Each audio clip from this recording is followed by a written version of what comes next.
we're on to our next film, which is Chevalier, and this is one which Andy and Scott have seen. Emma and I have not seen it yet. Andy, do you want to cue it up for us? Yeah, sure. It's music, opera, misdeeds, mistrust and racism in the court of Marie Antoinette. Here's a sample. Welcome to Paris, Joseph. Monsieur, I fear this will not be a kind place to such a boy. The boy has talent, but one in particular that is exceptional. Very well.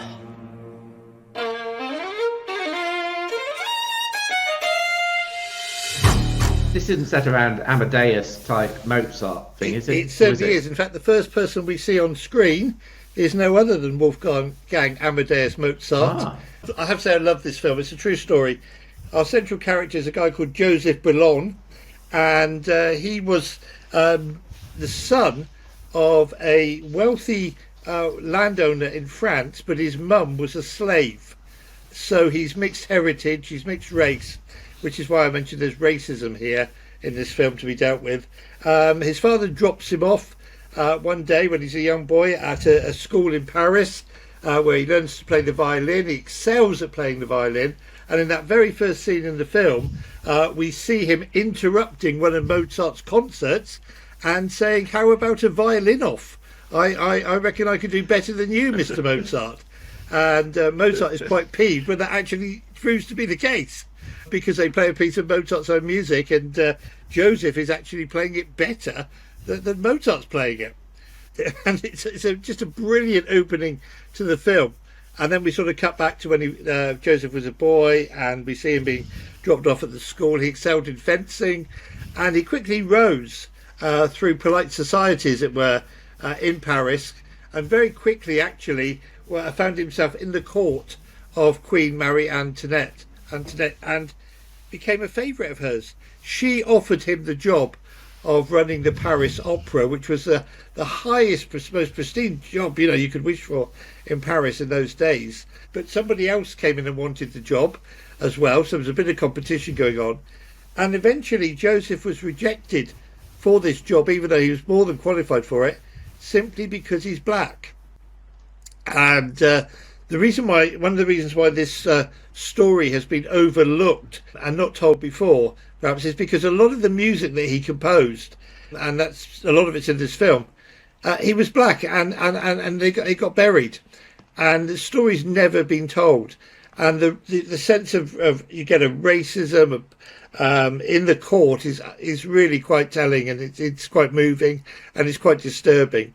And eventually Joseph joined the revolution against the Queen, who we know had her head lopped off eventually, and he joined the revolution. But the upper class in Paris, the elite, buried his work. They buried all this wonderful music he'd been composing, because he was a black man, and he was supporting the students and others who were revolting against the royalty. It's a really good film, really well acted. Kevin Harrison Jr. plays Joseph. Samara Weaving, plays a lady that he falls in love with. The problem is she's married to somebody else. In fact, she's married to his rival for the job of the Paris Opera. Lucy Boynton is fantastic as the Queen. You just want to boo every time she comes on. I mean, you really do. The line is in the film, "Let them eat cake," the famous line. But you just want to boo every time she comes on.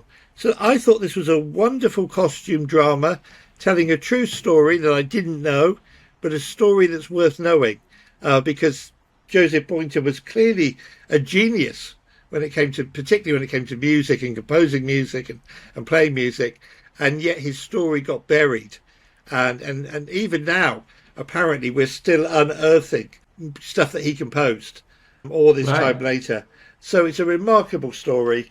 I thought it was a really, really good, for best costume drama that I've seen in a really, really long time, and I found it captivating. Great. Wonderful. How much out of 10 from you? And then we'll hear what Scott thinks. I'm gonna give it an 8. I'm bordering on a 9. Let's go for it. I'm going to give it a 9. I enjoyed it so much. Give it a 9. Okay, that's great. So that's what Andy made of Chevalier. Let's now find out what Scott Forbes made of the film. Here he is. Hi guys. So when it comes to Chevalier, this was actually one of the films that I had named in my top 10 most anticipated films of 2023, and I have to say that it delivered. This film, it's like a mix of Les Miserables, Phantom of the Opera, and 8 Mile all combined.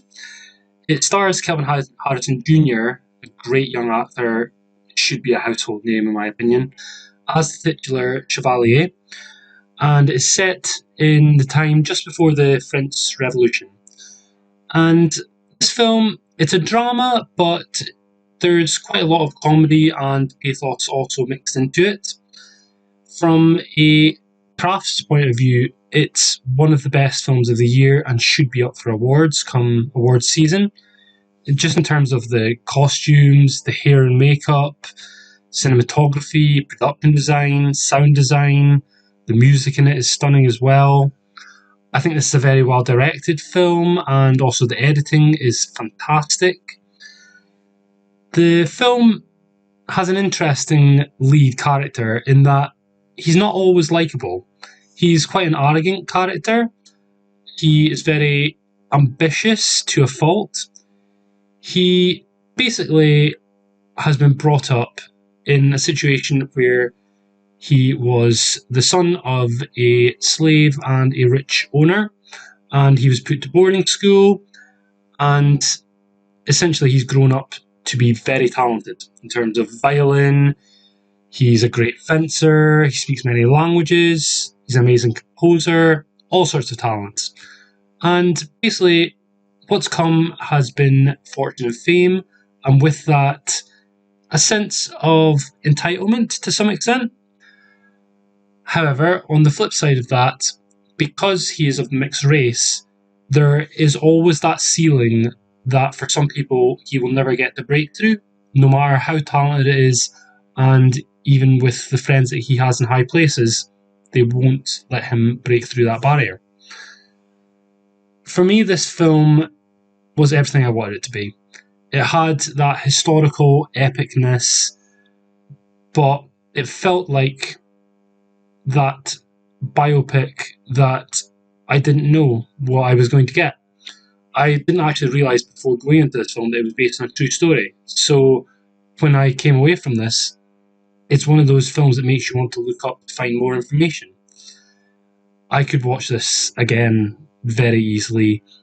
For me, it is the best film that I've seen post-Oscars, and for the first time since this year's Oscar ceremony, I am going to give Chevalier a 10 out of 10 rating.